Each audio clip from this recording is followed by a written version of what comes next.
सभी विद्यार्थियों को नमस्कार। अपने इस YouTube चैनल पर आपका स्वागत है, अभिनंदन। हाँ तो विद्यार्थियों, आज हम राजनीति विज्ञान से संबंधित एक छोटी सी और महत्वपूर्ण क्विज देखने जा रहे हैं। तो हमारा विषय रहेगा राजनीति विज्ञान, और राजनीति विज्ञान में हम एक देखेंगे प्रश्नोत्तरी। तो शुरू करते हैं विद्यार्थियों आज की प्रश्नोत्तरी। आज की क्विज का पहला प्रश्न है, राज्य मंत्रिपरिषद का प्रधान कौन होता है?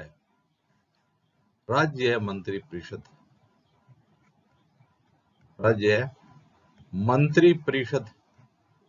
का प्रधान कौन होता है? चार विकल्प दिए जाते हैं। पहला है राज्यपाल, दूसरा विकल्प है विधानमंडल, तीसरा है मुख्यमंत्री और चौथा है विधान परिषद।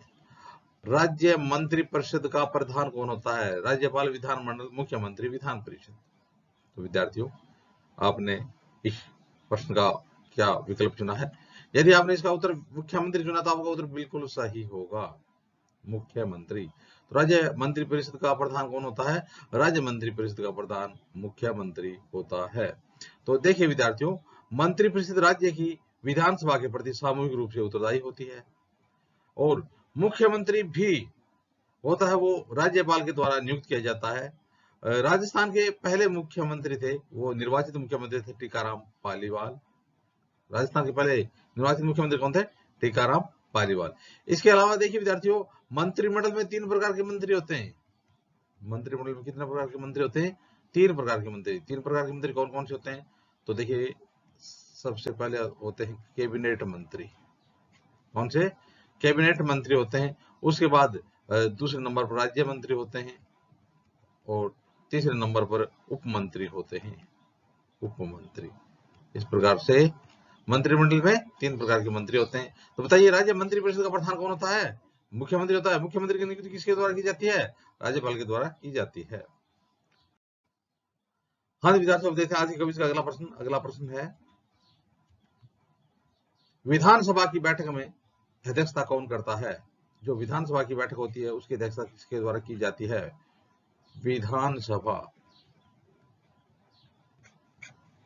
की बैठक होती है, उसकी अध्यक्षता किसके द्वारा की जाती है? पहला विकल्प है मुख्यमंत्री, दूसरा विकल्प है विपक्ष का नेता, तीसरा है विधानसभा अध्यक्ष, और चौथा विकल्प है राज्यपाल। तो बताइए विद्यार्थियों, विधानसभा की बैठक में अध्यक्षता किसके द्वारा की जाती है? तो इसका उत्तर हो जाएगा विधानसभा अध्यक्ष के द्वारा। विकल्प नंबर 3 विधानसभा अध्यक्ष के द्वारा। विकल्प नंबर 3 से हो जाएगा, विधानसभा अध्यक्ष के द्वारा विधानसभा की बैठक की अध्यक्षता की जाती है। हाँ तो विद्यार्थियों, अब देखते हैं आज की क्विज का अगला प्रश्न। अगला प्रश्न है, मंत्रिमंडल की बैठक की कार्यवाही, जो मंत्रिमंडल की बैठक की जो कार्यवाही होती है, मंत्रिमंडल की जो बैठक की कार्यवाही होती है, वो है विकल्प नंबर 1 गुप्त रखी जाती है, दूसरा जनता को संबोधित की जाती है, तीसरा है मुख्य सचिव के परामर्श पर सार्वजनिक की जाती है, और चौथा विकल्प है राज्यपाल की अनुमति से शुरू की जाती है। तो बताइए, मंत्रिमंडल की बैठक की कार्यवाही है वो इनमें से कौन सा सही है? तो विद्यार्थी, इसका उत्तर 1 नंबर विकल्प सही होगा, गुप्त रखी जाती है। तो मंत्रिमंडल की जो बैठक की कार्यवाही होती है वो क्या होती है? गुप्त रखी जाती है। हाँ तो विद्यार्थियों, अब देखते हैं आज की क्विज का अगला प्रश्न। अगला प्रश्न है, राज्य मंत्रिमंडल में कैबिनेट स्तर के मंत्रियों की संख्या कितनी होती है? तो इससे पहले वाले प्रश्न में हमने देखा था कि राज्य मंत्रिमंडल में कितने प्रकार के मंत्री होते हैं? 3। एक तो पहले स्तर में कैबिनेट स्तर के मंत्री, उसके बाद में राज्य मंत्री, उसके बाद मुख्यमंत्री। तो यह कह रहा है कि राज्य मंत्रिमंडल में जो कैबिनेट स्तर के मंत्री होते हैं उसकी संख्या कितनी होती है? तो पहला विकल्प है 20, दूसरा विकल्प है 40, तीसरा विकल्प है 51, और चौथा विकल्प है निश्चित नहीं की गई है। तो देखिए विद्यार्थियों, इसका आपने क्या उत्तर चुना है? राज्य मंत्रिमंडल में कैबिनेट स्तर के मंत्रियों की संख्या, कुल नहीं पूछ रहा है, कैबिनेट स्तर के मंत्रियों की संख्या कितनी होती है? तो इसका उत्तर हो जाएगा निश्चित नहीं कही गई है।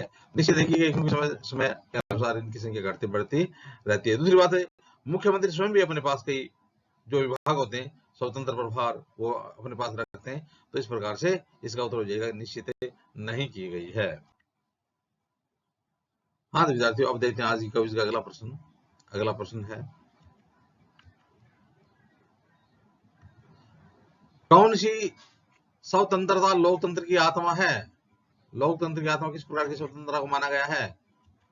पहला है धार्मिक स्वतंत्रता, दूसरा राजनीतिक स्वतंत्रता, तीसरा आर्थिक स्वतंत्रता और चौथा है सांस्कृतिक स्वतंत्रता। बहुत अच्छा प्रश्न आया है, 12th की किताब से है कि कौन सी स्वतंत्रता लोकतंत्र की आत्मा मानी जाती है। तो इसका उत्तर हो जाएगा विद्यार्थियों, राजनीतिक स्वतंत्रता है उसको लोकतंत्र की आत्मा माना जाता है। तो लोकतंत्र की आत्मा किस प्रकार की स्वतंत्रता को माना जाता है? राजनीतिक स्वतंत्रता को लोकतंत्र की आत्मा माना जाता है। हाँ तो विद्यार्थियों अब देखते हैं आज का अगला प्रश्न। अगला प्रश्न है, इनमें से कौन सा विचार स्वतंत्रता का मूल मंत्र माना जाता है? स्वतंत्रता का मूल मंत्र कौन सा विचार स्वतंत्रता का मूल मंत्र माना जाता है? पहला है विधि का शासन, दूसरा है अराजकता का साम्राज्य, तीसरा है कार्यपालिका की स्वेच्छाचारिता और चौथा है असाक्षरता। इनमें से कौन सा विचार स्वतंत्रता का मूल मंत्र माना जाता है? तो पहला है विधि का शासन, दूसरा है अराजकता का साम्राज्य, तीसरा है कार्यपालिका की स्वेच्छाचारिता और चौथा है साक्षरता। तो इसका उत्तर सीधा है विकल्प नंबर 1, विधि का शासन होता है वो स्वतंत्रता का मूल मंत्र माना जाता है। हाँ तो विद्यार्थियों अब देखते हैं आज का अगला प्रश्न। अगला प्रश्न है, उदारवाद का जनक किस विचारक को माना जाता है? उदारवाद का जनक, जो प्रकृतिवाद के भी समर्थक हैं, उदारवाद का जनक किस विचारक को माना जाता है? पहला है रिकार्डो, दूसरा है हॉब्स लॉक, तीसरा है एडम स्मिथ और चौथा है जॉन लॉक। किसका जनक है? उदारवाद का जनक। बहुत अच्छा प्रश्न है, बहुत बार पूछा गया प्रश्न कि उदारवाद का जनक किसे माना जाता है। तो इसका उत्तर हो जाएगा विकल्प नंबर 4, जॉन लॉक को उदारवाद का जनक माना जाता है। हाँ तो विद्यार्थियों अब देखते हैं आज की कविता का अगला प्रश्न। आज की कविता का अगला प्रश्न है, वर्तमान में हमारे देश में नियोजन का कार्य कौन सी संस्था कर रही है? नियोजन का कार्य है, और वो भी पूछ रहा है वर्तमान में नियोजन का कार्य कौन सी संस्था कर रही है। पहला है योजना आयोग, दूसरा विकल्प है वित्त आयोग, तीसरा विकल्प है संघ लोक सेवा आयोग और चौथा विकल्प है नीति आयोग। तो बताइए विद्यार्थी, वर्तमान में हमारे देश में नियोजन कार्य कौन सी संस्था कर रही है? तो इस प्रश्न का उत्तर हो जाएगा विकल्प नंबर 4, नीति आयोग। हो जाएगा नीति आयोग।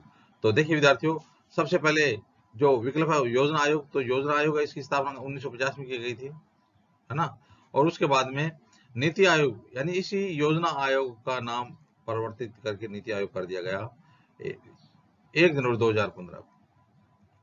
इसका जो नीति योजना आयोग, इसका नाम बदल कर क्या कर दिया गया? नीति आयोग। तो इस प्रकार से वर्तमान में हमारे देश में नियोजन का कार्य कौन सी संस्था कर रही है?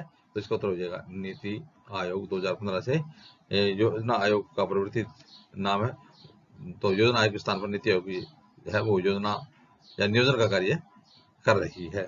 तो इस प्रकार से विद्यार्थियों आज हमने राजनीति विज्ञान संबंधित अध्ययन सामग्री देखी। आगे आने वाले वीडियो में इसी प्रकार से हम राजनीति विज्ञान संबंधित अन्य प्रश्नोत्तरी देखते रहेंगे। आप भी अपने इस YouTube चैनल के साथ बने रहिए। वीडियो देखने के लिए धन्यवाद।